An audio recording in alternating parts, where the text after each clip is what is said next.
நேசரின் சப்தம் என்னும் இந்த நிகழ்ச்சியை இயேசுவே வாசல் ஊழியங்கள் மூலம் உங்களுக்கு ஜெபத்தோடு வழங்குவதில் பேரானந்தம் கொள்கிறோம். திருமறையின் உபதேசங்களை திருமறையின் அடிப்படையில் உங்களுக்கு உபதேசிப்பதே இந்த ஊழியத்தின் தரிசனமாகும். திருமறையின் உபதேசங்களை ஏற்றுக்கொள்ளுங்கள், அதற்கு கீழ்ப்படியுங்கள்.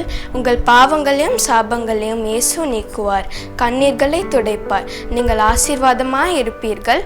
ஜெபத்தோடு கேளுங்கள். இதோ நம்முடைய சகோதரர்.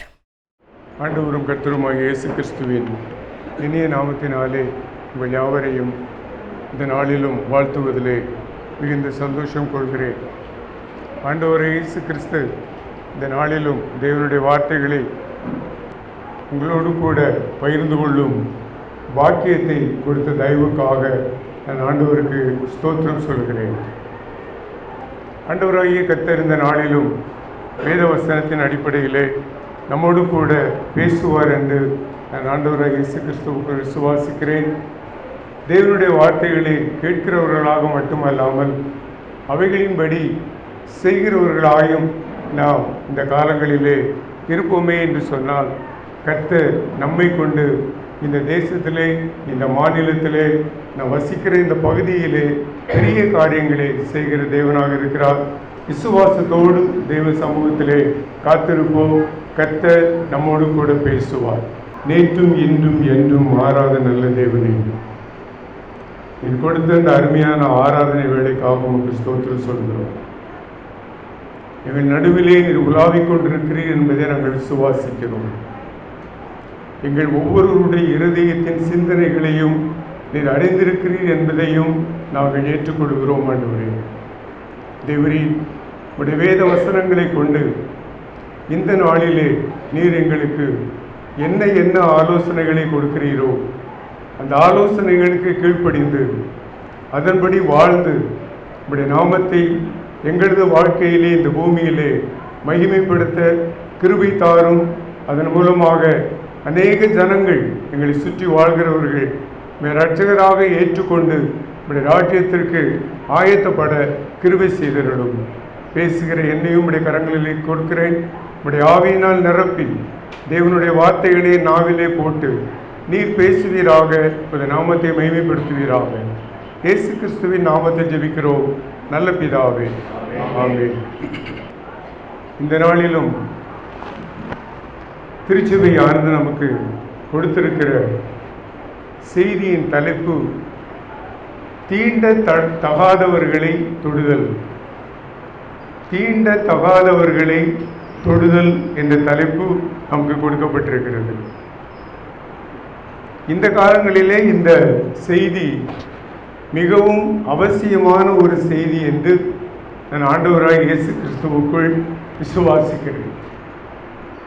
இந்த தீண்ட தகாதவர்களை தொடுதல் என்கிற இந்த தலைப்பிலே தான் இன்றைக்கு நம்முடைய தேசத்திலே, குறிப்பாக தமிழகத்திலே பேசப்படுகிற சனாதானம் என்கிற வார்த்தை அடங்கி இருக்கிறது என்பதை நாம் புரிந்து கொள்ள வேண்டும். இந்த சனாதானத்தினுடைய முழு பொருள் தீண்ட தகாதவர்களை தொடுதல் தவறு என்பதாகும். ஆண்டவராகிய கர்த்தர் இந்த தீண்ட தகாதவர்களை தொடுவது தவறா சரியா என்பதை பரிசுத்த வேதாகமத்திலே நமக்கு திட்டமாக தீர்க்கமாக கற்றுக் கொடுத்திருக்கிறார். சொல்லப்போனால் கிறிஸ்தவ சமுதாயத்திலும் கூட இன்றைக்கு தீண்ட தகாதவர்கள் பல விதங்களிலே ட்ரீட் பண்ணப்படுகிறார்கள் என்பதை நாம் அறிந்திருக்கிறோம். கிறிஸ்தவ சமுதாயத்திற்கு அது ஏற்புடையது அல்ல என்பதை வேதம் திட்டவட்டமாக சொல்லுகிறது. பரிசுத்த வேதாகமத்திலே பார்ப்போமே என்று சொன்னால், இஸ்ரவேல் ஜனங்கள் விருத்த சேதனம் பண்ணப்பட்டவர்களாக விருத்த சேதனம் பண்ணாதவர்களை தீண்ட தகாதவர்களாக எண்ணி வந்தார்கள். அது இன்றைக்கும் இஸ்ரவேலிலே நடைமுறையிலே இருந்து வருகிறது. இந்த நிலையானது பரிசுத்த வேதாகமத்தின் வரலாற்றுப்படி பார்ப்போமே என்று சொன்னால், அப்போஸ்தலர்கள் நடுவில் கூட இருந்ததாக நாம் வேதாகமத்திலே பார்க்க முடிகிறது. பழைய ஏற்பாட்டு காலத்திலே இஸ்ரவேல் ஜனங்கள் மத்தியிலே ஏற்பட்ட இந்த பிரிவினை, விருத்த சேதனம் பண்ணினவர்கள், விருத்த சேதனம் பண்ணாதவர்கள், விருத்த சேதனம் பண்ணினவர்கள் உயர்ந்தவர்கள் என்றும் விருத்த சேதனம் பண்ணாதவர்கள் தாழ்ந்தவர்கள் என்றும் கருதப்பட்ட இந்த சூழ்நிலை அப்போஸ்தலர்கள் நடுவிலும் இருந்து வந்திருக்கிறது என்பதை நாம் வேதத்தின் அடிப்படையிலே பார்க்க முடிகிறது. வாசிக்கலாம். அப்போஸ்தலர் நடபடிகளின் புஸ்தகம் 11வது அதிகாரம் 2-3 வசனங்கள். திரும்பி வந்தபோது விருத்த சேதனம் உள்ளவர்கள் அவனை நோக்கி, விருத்த சேதனம் இல்லாத மனுஷனுக்கு நீ போய் அவர்களுடைய போஜனம் பண்ணினீர் என்று அவனுடைய வாக்குவாதம் பண்ணினார்கள். பேதுரு எருசலேமுக்கு திரும்பி வந்தபோது விருத்த சேதனம் உள்ளவர்கள் அவரை நோக்கி, நன்றாக விளங்கிக் கொள்ளுங்கள், கோடு போட்டு வைத்துக் கொள்ளுங்கள். விருத்த சேதனம் செய்தவர்கள் பேதுருவை நோக்கி இவ்விதமாக கேட்கிறார்கள், விருத்த சேதனம் இல்லாத மனுஷனிடத்தில் நீர் போய். விருத்த சேதனம் இல்லாத மனிதனிடத்திலே யூதனாகிய பேதுரு, அப்போஸ்தலனாக அழைக்கப்பட்டிருக்கிற பேதுரு, விருத்த சேதனம் பண்ணப்பட்டிருக்கிற பேதுரு எங்கே போனார்? கொர்நேலியுடைய வீட்டிற்கு போனார்.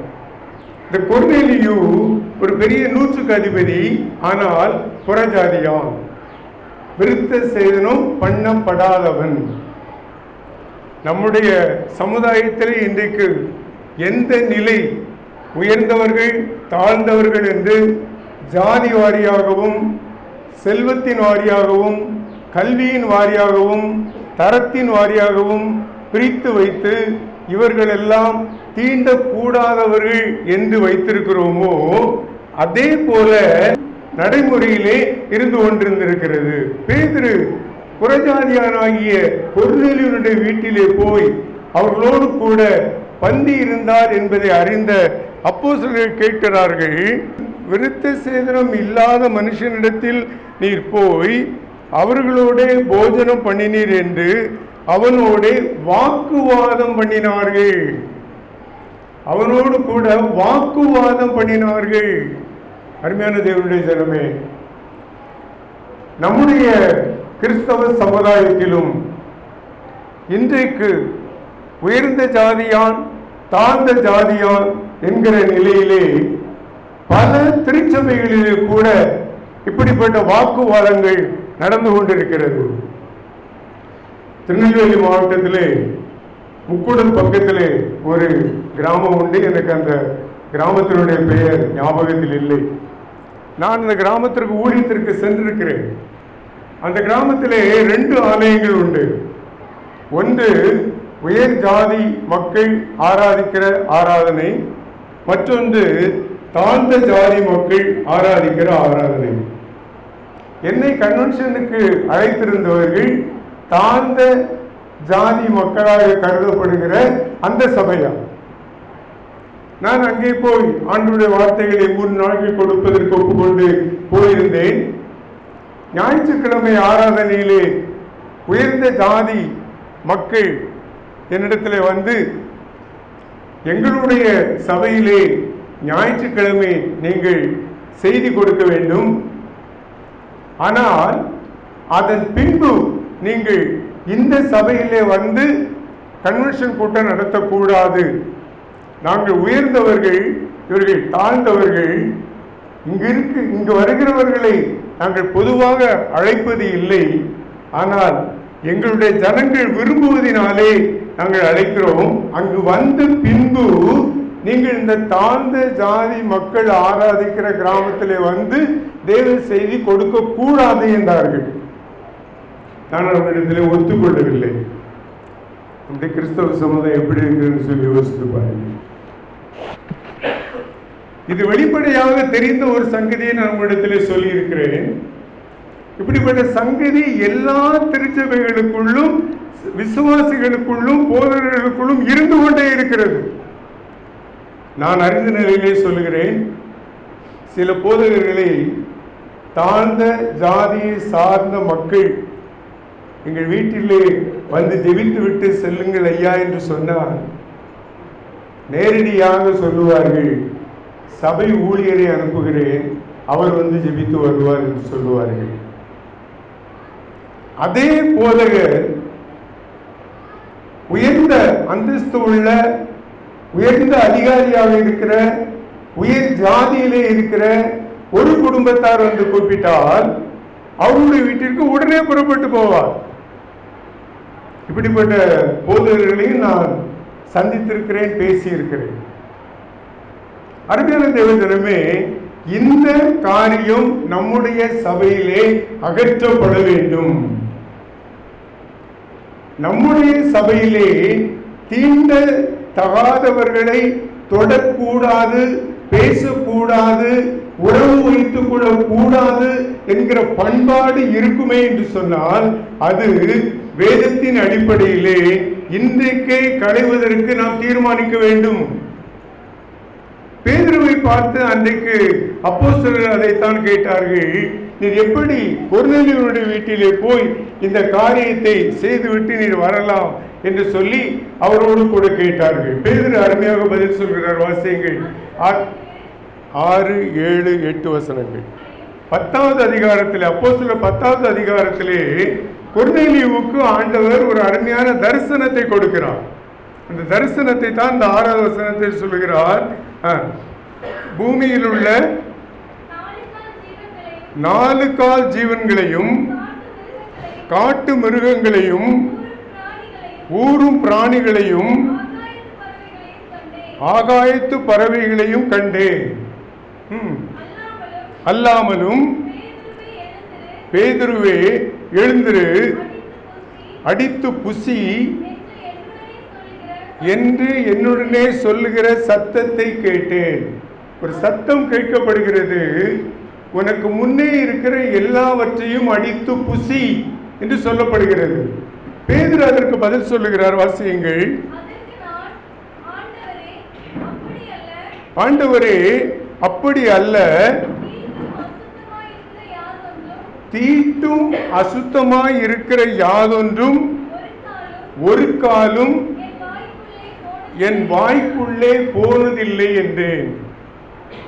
நியாயப்பிரமாணத்தின்படி சில மிருகங்கள், சில ஊரும் பிராணிகள், சில பறவைகள் தீட்டுள்ளதாக கருதப்பட்டு அது சாப்பிடக்கூடாது என்று வரையறுக்கப்பட்டிருந்தது.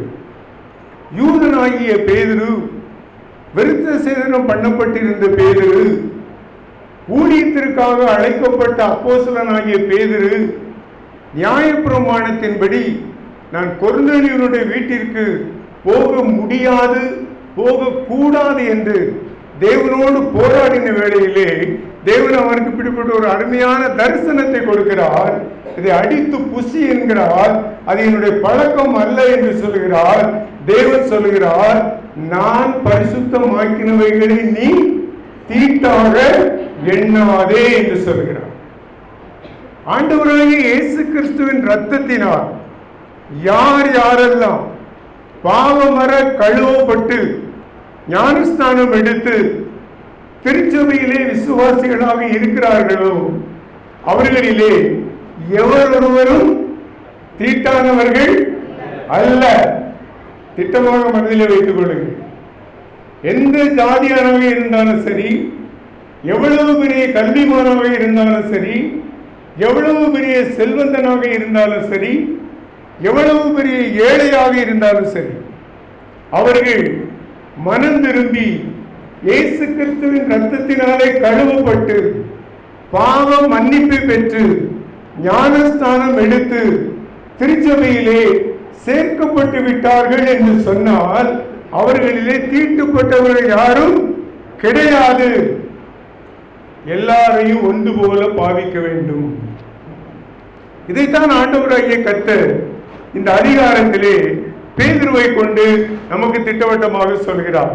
தொடர்ந்து பேதுரு நடந்த செய்திகளை எல்லாம் அவர்களுக்கு சொல்லி இறுதியாக 18வது வசனத்திலே சொல்கிறார். வாசியுங்கள்.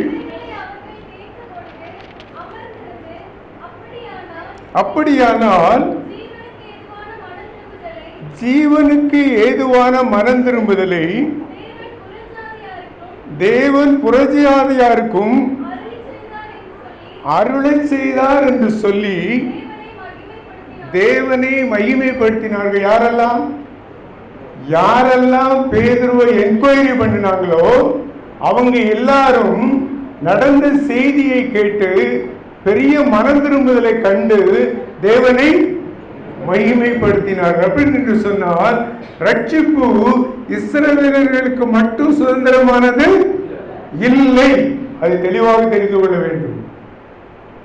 ரட்சிப்பு எல்லாருக்கும் சுதந்திரமானது, எல்லா நாட்டவருக்கும் சுதந்திரமானது, எல்லா தேசத்தாருக்கும் சுதந்திரமானது, எல்லா மொழி பேசுகிறவர்களுக்கும் சுதந்திரமானது, எல்லா ஜாதியாருக்கும் சுதந்திரமானது. ஆகையினாலே ரட்சிக்கப்பட்டவர்களிலே எவர்களும் தீண்ட தகாதவர்கள் கிடையவே கிடையாது.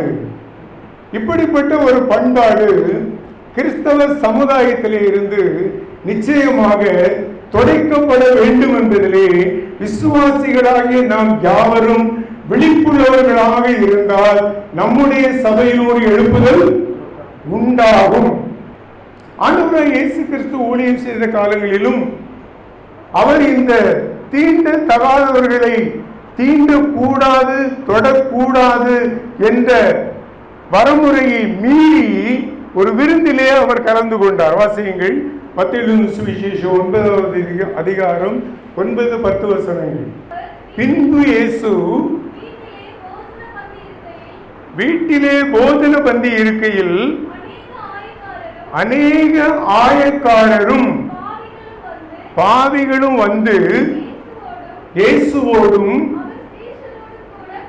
அவருடைய சீஷரோடும் கூட பந்தி இருந்தார்கள். அடுத்த வசனம், பரிசேயர் அதை கண்டு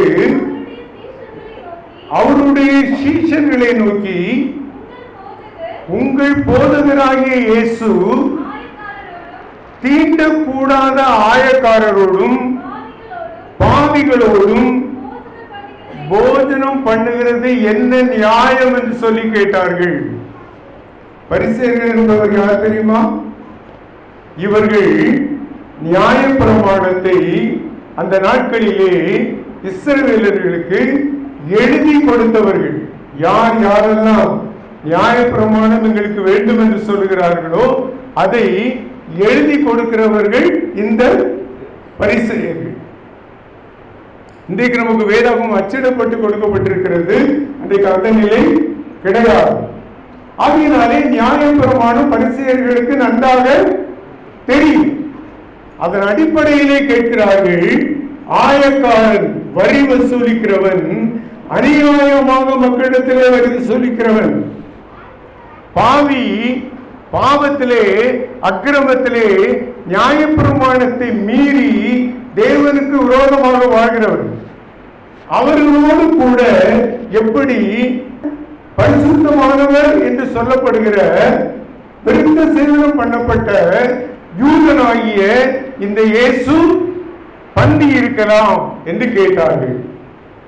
ஆண்டவர் இயேசு என்று பதில் சொன்னார்கள், பிணியாளிகளுக்கு வைத்தியம் தேவையை அன்றி சுகமுள்ளவனுக்கு அல்ல. பிணியாளிகள் என்று யாரை சொல்கிறார்? பாவம் செய்கிறவர்களை சொல்கிறார், அக்கிரமத்திலே வாழ்கிறவர்களை சொல்கிறார் பிணியாளிகள் என்று சொல்லி. சுகமுள்ளவர்கள் என்று யாரை சொல்கிறார்? தங்களை உயர்ந்தவர்கள் என்றும் விருத்த சேதனம் பண்ணிக்கொண்டவர்கள் என்றும் தங்களுக்கு தாங்களே சுய திருப்தியோடு கூட வாழ்ந்து கொண்டிருக்கிற மக்களை பார்த்து அவர்கள் 2 பிரிவாக பிரித்து காண்பிக்கிறார். பிணியாளிக்கு ரட்சிப்பு தேவை, சுகமுள்ளவனுக்கு ரட்சிப்பு தேவையில்லை. அதற்காக பிணியாளியை பாவியை ரட்சிப்பதற்காகத்தான் நான் இந்த உலகத்திற்கு வந்தேனே அன்றி உன்னை நீயே நீதிமானாக எண்ணிக்கொள்கிற உன்னை தேடி நான் வரவில்லை என்று சொல்லி ஆண்டவரை இயேசு திட்டவட்டமாக பதில் சொல்லுகிறார்.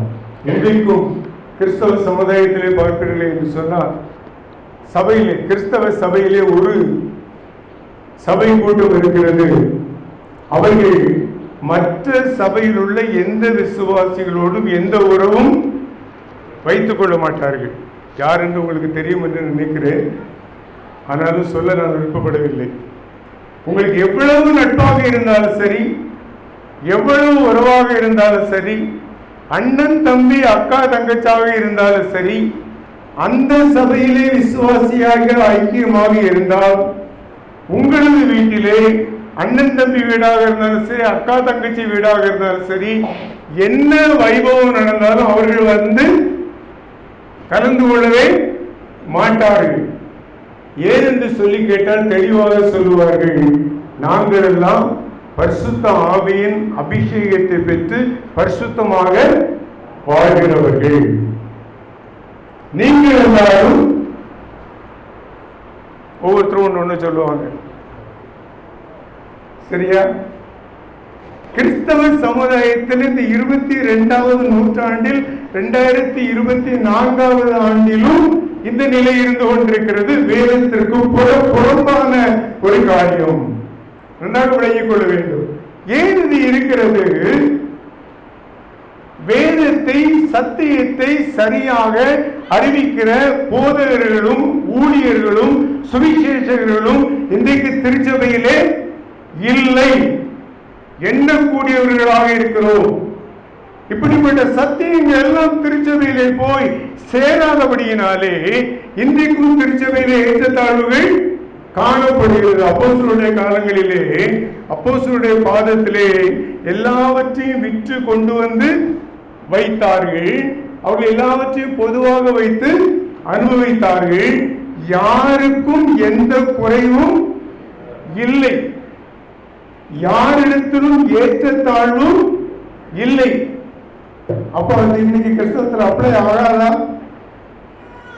அப்போஸ்தலருடைய காலங்களிலே இருந்த அந்த கலாச்சாரம், அந்த பண்பு இன்றைக்கு அப்படி என்று சொன்னால் கிறிஸ்தவத்திலே அப்ளை ஆகாதா? அப்படி ஆகும். எப்படி?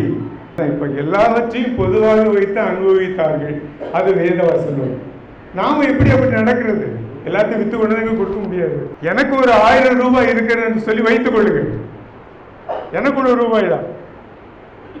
என்னுடைய அண்டை வீட்டுக்காரர் ஒரு அவசரத்திற்கு ஆஸ்பத்திரிக்கு போறதுக்கு ரூபாய் இல்லாம திணறிக்கிட்டு இருக்கிறாரு. அது எனக்கு தெரிய வருது. அப்ப நானே என்கிட்ட இருக்கிற 1000 ரூபாயை இது பொதுவான ரூபாய் என்று சொல்லி எண்ணி, இது என் அண்டை வீட்டுக்காரருக்கும் உரிமை உள்ளது என்று சொல்லி அதிலே ஒரு 75% அவருக்கு எடுத்து கொடுக்க வேண்டும். அதுதான் கிறிஸ்தவம். பொதுவாக வைத்து அனுபவிப்பது என்பது அதுதான். இன்னைக்கு எல்லாவற்றையும் வித்து கொண்டு வந்து நீங்க ஆலயத்திற்கு கொடுத்தீர்கள் என்று நான் சொல்ல போவதிலே சொல்லுவதும் தவறு. அதில் நியாயம் கிடைக்காது. ஆனால் தனிப்பட்ட ஒரு கிறிஸ்தவன் எனக்கு இருப்பதிலே எனக்கு இருக்கிற எல்லாவற்றிலும் என் அண்டை அயலகத்தானுக்கும் என் சொந்தக்காரனுக்கும் என் நண்பனுக்கும் பொது உடைமை உண்டு என்று சொல்லி நான் நினைத்தால் தேவையான வேளையிலே எனக்கு இருப்பதை பிரித்து அவர்களுக்கும் கொடுக்க வேண்டும். சரியா? அப்ப ஆண்டவரை இயேசு கிறிஸ்து தெளிவாக நமக்கு உபதேசிக்கிறார். தீண்ட தகாதவர்களை தொடுதல் என்கிற பிரமாணம் இயேசு கிறிஸ்துவோடு கூட நிறைவேறிற்று. ஏனென்றால் இயேசு கிறிஸ்து பாவிகளோடும் மாயக்காரரோடும் பந்தி இருந்து சாப்பிட்டார். ஆகையினால அருமையான தேவஜனமே, நம்முடைய திருச்சபையிலே, நம்முடைய விசுவாச வாழ்க்கையிலே அப்படிப்பட்ட காரியங்களை எல்லாம் நம்ம விட்டு என்ன செய்ய வேண்டும்னா அகற்ற வேண்டும். அதுதான் ஒரு சரியான கிறிஸ்தவம். புதிய மனுஷனை தரித்து கொண்டிருக்கிறீர்களே என்று ரட்சிக்கப்பட்ட பரிசுத்தாவின் நிறைவை பெற்ற, பரிசுத்தாவின் வரங்களையும் கனிகளையும் பெற்ற நம்மை பார்த்து சொல்கிறார். அதே போல கலாத்தியர் 3வது அதிகாரம் 28வது வசனத்தை வாசியுங்கள். யூதன் என்றும் கிரேக்கன் என்றும் இல்லை, அடிமை என்றும் சுயாதீனன் என்றும் இல்லை, ஆண் என்றும் பெண் என்றும் இல்லை, நீங்கள் எல்லாரும் கிறிஸ்து இயேசுவுக்குள், நன்றாக புரிந்து கொள்ளுங்கள், நீங்கள் எல்லாரும் விசுவாசிகளாகிய நீங்கள் எல்லாரும் கிறிஸ்து இயேசுவுக்குள் ஒன்றாயிருக்கிறீர்கள். அப்போ தீண்டக்கூடாது, தீண்டத்தகாதவை என்கிற நியாய பிரமாணம் இயேசு கிறிஸ்து சிலுவையிலே பாடுபட்டு ஜீவனை கொடுத்து நியாய பிரமாணத்தை மீறியதோடு நிறைவேற்றப்பட்டு போயிற்று.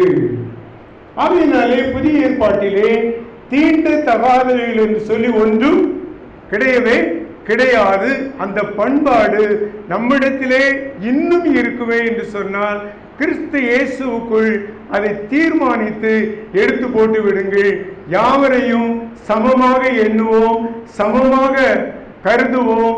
ஆண்டவராகிய கர்த்தர் நம்மை வாழ வைக்கிற தேவனாக இருக்கிறார். இரண்டாவதாக, வியாதிகளிலே சில வியாதிகள் தீண்டக்கூடாத வியாதிகளாகத்தான் இருக்கிறது. அவர்களையும் நம்மிலே யாருமே அதிகமாக அன்பு செலுத்துவதில்லை, பார்ப்பதும் இல்லை, பேசுவதும் இல்லை, பழகுவதும் இல்லை. 2021 வருஷத்துல கொரோனா இருந்தது இல்லையா? அது எப்படிப்பட்ட வியாதி? தீண்டத்தகாத வியாதி. ஒருத்தர் பார்த்து என்ன கொடுக்கக்கூடாது, கை கொடுக்கக்கூடாது, தொட்டா வந்துடும். தீண்டத்தகாத வியாதி. பேசினா அந்த உமிழ்நீர் வழியாக மற்ற பேரை சாரணுவதற்காக என்ன செய்ய வேணும்? மாஸ்க் போட்டுக்கிட வேண்டும். இவ்வளவு ஒரு கொடிய வியாதி 2021 வருஷத்துல இருந்தது. அப்பொழுது யார் வீட்டுக்கு என்ன செய்யறதில்லை, போறதே கிடையாது. சொந்தக்காரரே ஒருத்தர் மரித்து போனான்னு சொல்லி கேள்விப்பட்டால் என்ன செய்யறதில்லை. ஐயோ போனா என்ன வந்துடும், கொரோனா. தீண்டத்தகாத ஒரு சூழ்நிலை சமுதாயத்திலே இருந்தது. அப்படி குஷ்டரோகிகளை யாரும் தீண்டுவது கிடையவே கிடையாது. அன்றும் அப்படித்தான், இன்றும் அப்படித்தான். மருத்துவ ஊழியத்திற்கு நிறைய பேர் போறாங்க, இன்னைக்கும் போறாங்க. இன்னைக்கு நிறைய ரெஸ்ட்ரிக்ஷன் இருக்கு, ஆனாலும் கொஞ்சம் பேர் போறாங்க. ஆனால் அந்த தொழுநோயாளிகள், குஷ்டரோகிகள் இருக்கிற அந்த மருத்துவமனையிலே ஊழியம் செய்வது மிக மிக குறைவானவர்கள். எல்லாரும் அவங்க போக மாட்டாங்க. ஏன்னா அவங்க எல்லாரும் எப்படிப்பட்டவங்க? தீண்டத்தகாத. வேதம் அப்படித்தான் சொல்லுகிறது. குஷ்டரோகிகள் தீண்டத்தகாதவர்கள் என்று சொல்லிதான் வேதம் சொல்லுகிறது. வாசிக்கலாம். 2 ராஜாக்களின் புஸ்தகம் 5வது அதிகாரம் 9-10 வசனங்களை வாசியுங்கள். நாகமான் தன் குதிரைகளோடும் தன் ரதத்தோடும் எலிசாவின் வீட்டிற்கு முன்னாலே வந்து நின்றான். அப்பொழுது எலிசா அவனிடத்தில் ஆள் அனுப்பி, நீ போய் 7 முறை யோர்தானிலே ஸ்நானம் பண்ணு, அப்பொழுது உன் மாம்சம் மாறி நீ சுத்தமாவாய் என்று சொன்னான். ஏன் எலிசா அப்படி சொன்னாரு? நாகமான் என்ன வியாதி பிடித்தவர்? குஷ்டரோகம் பிடித்தவர். நாகமான் வந்து அவரை தொட்டு, நாகமான தொட்டு அவர் என்ன செய்ய முடியாது, ஜெபம் பண்ண முடியாது. ஆகையால வீட்டில் இருந்து அவர் அதை சொல்லிவிட்டாரு நியாய பிரமாணத்தின்படி. ஆனா இந்த நாகமான் என்ன நினைச்சு கொண்டு வந்தாரு தெரியுமா? 11 வசனம் வாசிங்க. அதற்கு நாகமான் கடும் கோபம் கொண்டு புறப்பட்டு போய் அவர் வெளியே வந்து தன் தேவனாகிய கர்த்தருடைய நாமத்தை தொழுது தன் கையினால் அந்த குஷ்டரோகம் நிறைந்த இடத்தை தழுவி இவ்விதமாய் குஷ்டரோகத்தை நீக்கி விடுவான் என்று அவன் எண்ணினான். அது நடந்தது, வேறு விதமா நடந்தது. எலிசா செய்ததும் தவறு கிடையாது. ஏனென்றால் நியாயப்பிரமாணம் சொல்கிறது. வாசியங்கள். லேவியராகமம் 13வது அதிகாரம். அந்த வியாதி உண்டாகி இருக்கிற குஷ்டரோகி வஸ்திரம் கிழிந்தவனாயும் தன் தலையை மூடாதவனாயும் இருந்து அவன் தன் தாடியை மூடிக்கொண்டு தீட்டு தீட்டு என்று சத்தமிட்டு கொண்டே இருக்க வேண்டும். அந்த வியாதி அவனில் இருக்கும் நாள் வரைக்கும் தீட்டுள்ளவனாக எண்ணப்பட கடவன். அவனை யார் என்ன செய்யக்கூடாது? தொடக்கூடாது. இது நியாயப்பிரமாணம். நியாயப்பிரமாணத்தின்படி தொற்று வியாதி உள்ளவர்களை தொடுவது தவறு. ஆனால் ஆண்டவராகிய இயேசு இந்த நியாயப்பிரமாணத்தை எல்லாம் நிறைவேற்றும்படி இந்த பூமிக்கு இரட்சகராக வந்தபடியினாலே அவரை தேடி வந்த குஷ்டரோகியை தொட்டு சுகமாக்கினார். வாசிங்கள் மத்திய 8வது அதிகாரம் 2-3 வசனங்கள். அப்பொழுது குஷ்டரோகி ஒருவன் வந்து அவரை பணிந்து, ஆண்டவரே, உமக்கு சித்தமானால் என்னை சுத்தமாக்க உம்மால் ஆகும் என்றான். இயேசு தமது கையை நீட்டி அவனை தொட்டு, சித்தமுண்டு, சுத்தமாக என்றார். உடனே குஷ்டரோகம் அவனை விட்டு நீங்கி போயிற்று. அருமையான தேவனுடைய ஜனமே, இயேசு கிறிஸ்து குஷ்டரோகியை தொட்டு சுகமாக்கினதிலிருந்து எதை நமக்கு கற்றுக் கொடுக்கிறார் என்று சொன்னால், அந்த நியாயப்பிரமாணத்தை நான் நிறைவேற்றி விட்டேன். ஆகினாலே வியாதிப்பட்ட எவரையும், எந்த வியாதிப்பட்டவரையும் நீ தீட்டுள்ளவனாக எண்ண கூடாது, சாபம் உள்ளவனாக எண்ண கூடாது. யாவரையும் நீ ஒன்று போல பாவிக்க வேண்டும், நடத்த வேண்டும் என்று சொல்லி ஆண்டவராகிய இயேசு இந்த காரியங்களை கொண்டு நமக்கு திட்டவட்டமாக போதிக்கிறார். அருமையான தேவஜனமே, இயேசு இந்த நியாயப்பிரமாணத்தின் சாபங்களை எல்லாம் அவர் மேல் ஏற்றுக்கொண்டு சிலுவையில் நமக்காக ரத்தம் சிந்தி ஜீவனை கொடுக்காமல் இருந்திருந்தார், இன்றைக்கு நீங்களும் நானும் தீண்ட தகாதவர்களாகவே இருப்போம். நன்றாக தெரிந்து கொள்ளுங்கள். எவ்வளவு பெரிய உயர்ந்த ஜாதி உள்ளவர்கள் இந்த இடத்துல இருந்தாலும் சரி, எவ்வளவு தாழ்ந்த ஜாதி உள்ளவர்கள் இங்கே இருந்தாலும் சரி, எவ்வளவு பெரிய செல்வம் படைத்தவர்கள் இங்கே இருந்தாலும் சரி, எவ்வளவு பெரிய ஏழைகள் இருந்தாலும் சரி, எத்தனை பெரிய கல்வி அறிவு படைத்தவர்கள் இங்கே இருந்தாலும் சரி, கல்வி ஞானமே இல்லாதவர்கள் இருந்தாலும் சரி, ஆண்டவராகிய இயேசு கிறிஸ்து இவர்களை எல்லாம் நீங்கள் தீர்ப்பாக எண்ணக்கூடாது என்று சொல்லி அவர் இந்த எல்லா நியாயப்பிரமாணத்தின் சாபத்தையும் அவர் மேல் ஏற்றுக்கொண்டு இந்த சாபத்தை நம்மை விட்டு நீக்கினார் என்று வேதம் திட்டவட்டமாக சொல்கிறது. வாசிங்கள் கலாத்தியர் 3வது அதிகாரம் 13வது வசனம்.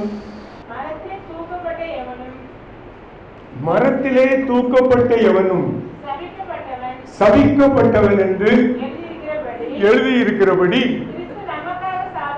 கிறிஸ்து நமக்காக சாபமாகி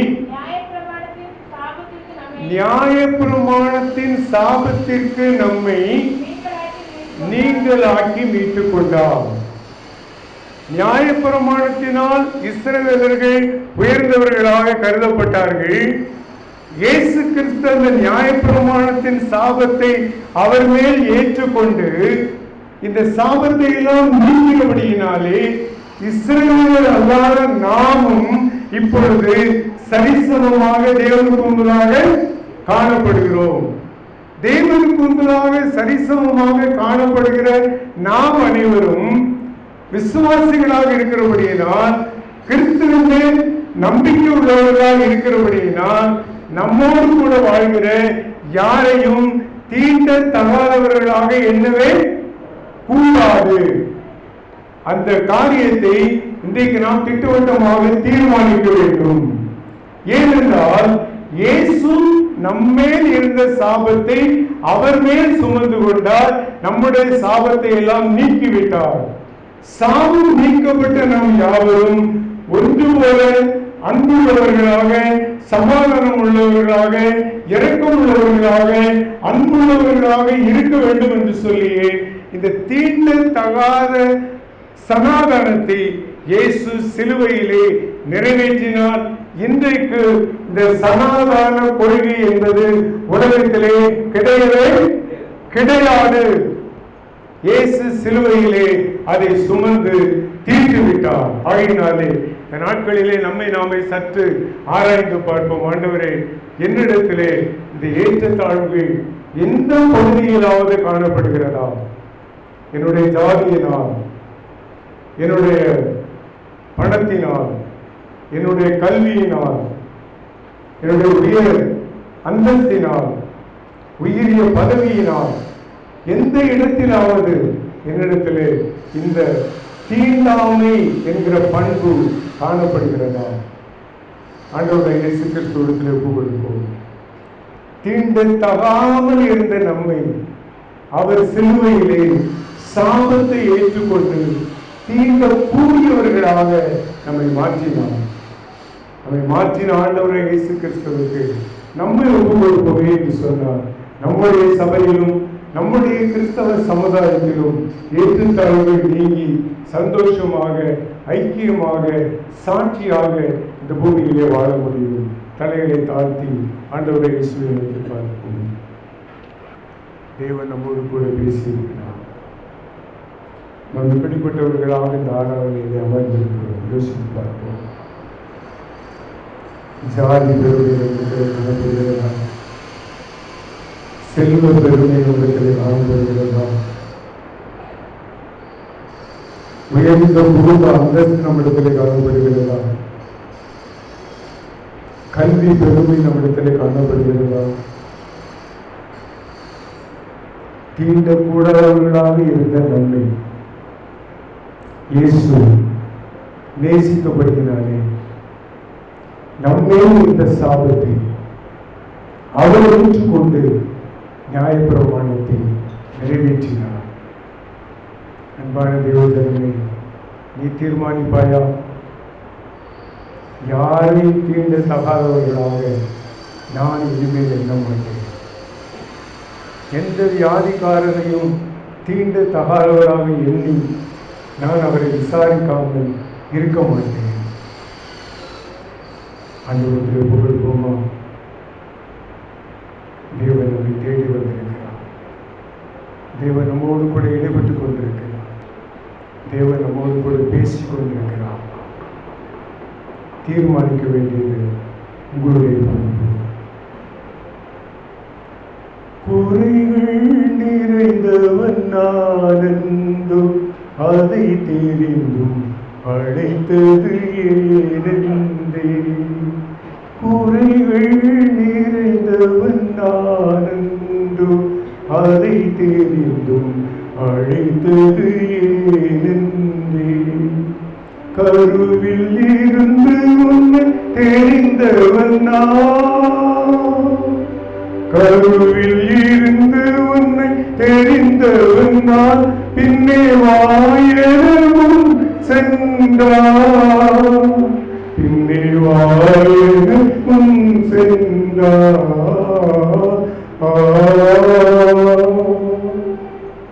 அழிப்பின் குரல் கேட்டேன், என் ஆண்டவர் என உணர்ந்தேன். அழைப்பின் குரல் கேட்கிறதா? குறைகள் நிறைந்தவர் நான் என்பது நமக்கு தெரிகிறதா? கருவில் என்னை இயேசு தெரிந்து கொண்டார் என்பது புரிகிறதா? அழைக்கிறான், என்னை பின்பற்றி வா என்று அழைக்கிறான். உன் சாபத்தை எல்லாம் ஏற்றுக்கொண்டே என்னை பின்பற்றி வா என்று இயேசு அழைக்கிறான். உன் தீட்டை எல்லாம் கழுவிவிட்ட நான் என்று இயேசு அழைக்கிறான். வருவாயா? அவருக்காக எதையாவது செய்வாயா? தீட்டானவர்கள் என்று சொல்லி யாரையும் ஒதுக்காமல் இயேசுவின் அன்பை எல்லா கணத்திற்கும் சொல்வதற்கு அர்ப்பணிப்பாயா? நல்ல ஆண்டவரே, இந்த நேரத்திற்காக உங்களுக்கு ஸ்தோத்திரம். நாங்கள் எல்லாரும் குறைவுபட்டவர்கள், நாங்கள் எல்லாரும் குறைவுபட்டவர்கள். ஆனாலும் எங்கள் ஒவ்வொருவரையும் தாயின் கருவில் நீ தெரிந்து கொள்வதினால் எங்களை ரட்சித்து பரிசுத்த ஆவியினால் நிரப்பி வரங்களை கொடுத்து கதிகளை கொடுத்து ஊருக்குள்ளே எங்களை அனுப்புகிறேன், சமுதாயத்திற்குள்ளே எங்களை அனுப்புகிறேன். நீங்கள் போங்கள், சகல ஜனத்திற்கும் சகல ஜாதியாருக்கும் சுவிசேஷத்தை அறிவித்து நான் உங்களுக்கு போதித்த போதனைகளை அவர்களுக்கு உபதேசித்து பிதா குமாரன் பரிசுத்த ஆவியின் நாமத்தினாலே அவர்களுக்கு ஞானஸ்நானம் கொடுங்கள் என்று நம்மை பார்த்து சொல்லி இருக்கிறார். ஆயத்தமா? ஆயத்தமா? கர்த்தர் உன்னை இந்த வேளையிலே தேடி வந்திருக்கிறார். உன் குறைகளை எல்லாம் நீக்குவார், அவருக்காக உன்னை வாயில் வைத்துவார். நல்ல ஆண்டவரே, நல்ல ஜெப வேளைக்காக ஸ்தோத்திரம், கொடுத்த செய்திக்காக உனக்கு ஸ்தோத்திரம், ஜனங்களோடு இடைப்பட்டதற்காக ஸ்தோத்திரம், ஒரு இருதயங்களை விருத்த சேதனம் பண்ணினதற்காக ஸ்தோத்திரம். உமக்கென்று வாழ தொடர்ந்து கிருபை செய்யும் சாட்சிகளாக காத்துக்கொள்வோம். இயேசு கிறிஸ்துவின் நாமத்தில் ஜெபிக்கிறோம் நல்ல பிதாவே. இந்த நிகழ்ச்சி உங்களுக்கு ஆசீர்வாதமாக இருந்திருக்கும் என்று கர்த்தருக்குள் நம்புகிறோம். எங்கள் முகவரி